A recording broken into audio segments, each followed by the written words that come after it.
Hello everybody, this is the Pouncy Channel, and today we're doing a review of Lucifer, Season 3, Episode 7, my point and thoughts about it. Well, it starts out with this one guy waking up in the hospital, and the nurse is like this, "Oh, welcome back," like that. He's like, "Did my wife visit me?" She's like, "No, nobody visited you." I was like, "Well, I have a second chance in life. I'm gonna try and make her do with my wife and work out our problems like that."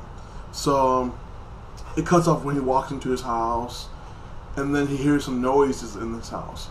It turned out some dude was, banging his wife to jam her up. And then he hides in the bushes, and it turned out it was Lucifer. Well, he follows Lucifer to his club, like that. And then he's just staring at him like he's all meat faced, like, "You bastard." And then Lucifer came up to him and was like, "Hey, I know what this is. You want to fuck me? It's okay. You're gay. You want some of this?" But the answer was no. You're not my type. It's a chubby dude with it. We'll probably bang you out. It's all good. I'll hook you up. He's like, "No, that's not the reason why. I'm married to a woman." He's like, "Why not? Did your wife know you're gay?" He's like, No. I'm not gay. She's been cheating on me." He's like, "Oh, what do you do about it? How do you get your revenge?" He's like, "I'm thinking about punching the guy in the face right now." He's like, No. You should destroy his life." So it turned out the guy was a reporter, okay? So he goes back to his office, like that, talk to his boss about doing a scoop on Lucifer and his activity, because Lucifer basically admitted in the club he works for the police and he owns the club. So his reporter boss basically hooks him up with an interview with Lucifer and the detective, and he goes on some cases. Most of this episode happened basically in season 1, under the cover, not on the string. It happened off screen basically. So this is what it's part of season 1, but it didn't happen on season 1. It's just basically based on season 1 off screen. So back to the thing. Lucifer meets him like this. He's like, "Oh, awesome, cool." And then the detective like this, "Yeah, I don't want to work with you." He's like, "Hey, we could use the easy way to Hollywood, but my boss knows your boss, and she said I have to ride with you." And she's like, "Okay." So they go on this crime scene. Woman has 13 needles on her neck, a bunch of titties laying down on the floor, and Lucifer picks them up, starts playing with them, doing juggling things and making jokes. And he's like, "You know what? I don't think she was getting punished. I think the guy was making a statement, because nobody does this stuff to somebody just punish them like that. It's too random." And he throws one of the tits at fucking the Texas ex-husband. He's like, "Oh, I see you not working on your legs like that." Make a little joke of this. And then he's squeezing these are so old. Yeah, this guy doesn't know what he's doing. And then the detective looks at some bruises and "Oh yeah, you're right, Lucifer. It doesn't add up."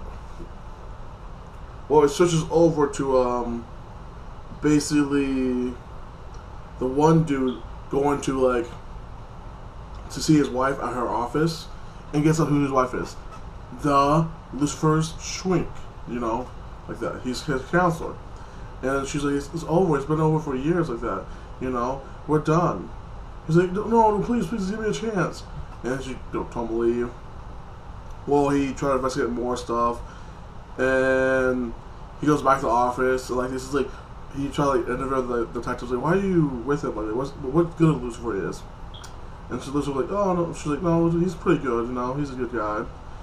And they want some other cases. Lucifer did his Jedi trick on this one guy, and basically convinced him to admit what he's doing, how much he hates the people he's taking care of. So he's in the station at the police office, and they're interrogating his ass. We'll stop before. Let's get back to this. Basically, he sees Lucifer basically paying off one of the the guards like that, one of the cops, for a bag. When does he see the bag? He pays off him. So he follows him to this building, and Maze comes up, slams against the wall, saying, "Hey, you better leave Lucifer alone, or I'll kill you and torture you." He's like, "I'm not scared of you. I've been threatened by many people." He's like, "Oh, you will be scared of me." So he hits him in the balls. He falls down. Lucifer gets a bag, and then he follows Lucifer to the club. And then when Lucifer walks down, he walks up the freaking stairs into Lucifer's apartments, and he hears his noises like that. And he finds this beautiful woman laying on the bed, tied up like she's getting raped or tortured, and he's like, "Oh, I'm gonna save you." And then Lucifer walks up what are you doing in my apartment? Why are you breaking in? He's like, oh, no, I'm here to save this woman and expose you for what you are. He's like, you could just, I don't care what you do to her. She's not gonna like it. She's like, on top of it. She takes the gag off her mouth and she's like, oh, what's this weirdo doing here? He's no fun. He's no fun. And then he goes, well, you have to be doing something dirty. The bag. It's in the bag. He opens the bag. A bunch of huge ass dildos were in it, and there are edible dildos like that. And then like she's like, these are non-sanctioned brands, so I had to go underground and get them. I'm sorry. And the bag was perfect to fit them in. He's like, do you want to try them? She goes, you should try them. They're delicious. He's like, I'm allergic to pineapple. I'm like, oh, that sucks, dude. I mean, no. Yeah, I think it's pineapple like that, or freaking walnut. My bad, walnut. Like that. I was like, okay, that sucks. That's, And then he's like, okay, he's a good guy. Now back to the one part I left out because I skipped ahead a little bit. My bad. They're back in the station. They're interrogating that one guy, and Lucifer loses demon face that makes him scared, and he sees the guy like is on the other thing behind the scene, looking at him, and he sees Lucifer's demon face like that. The reporter, like that. Lucifer doesn't know he sees it, but he sees it like that. Freaks out. Goes to tell his wife, and his wife like, doesn't believe him, and said, sign the paper right now, we're getting divorced. This is ridiculous, like that. The shriek. Lucifer's shriek, So he signs the paper, and then it goes to present date, He's basically been investigating, doing all this stuff, ruining his career, trying to catch Lucifer like that. And there's one of the cases they're looking for the serial killer killing people with poisons. Even his boss you need to get off this guy. The guy won. It's over. He's like, no, I won't do it. And he destroys his office. Well, he did a really bitch thing.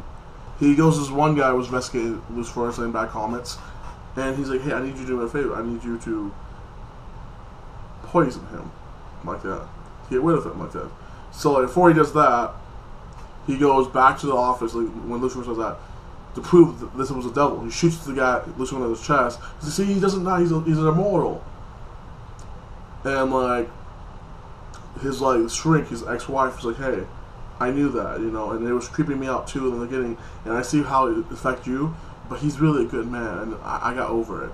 He's like, you can be okay with this? Oh my god! And he runs out all pissed and all sad.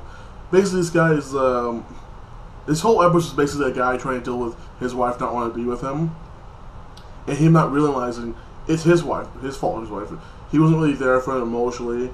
And it's his wife's fault too, because she was a whore. It was both women's fault. I would say more his wife thing, because he didn't really cheat, and his wife was being a whore. But each his own.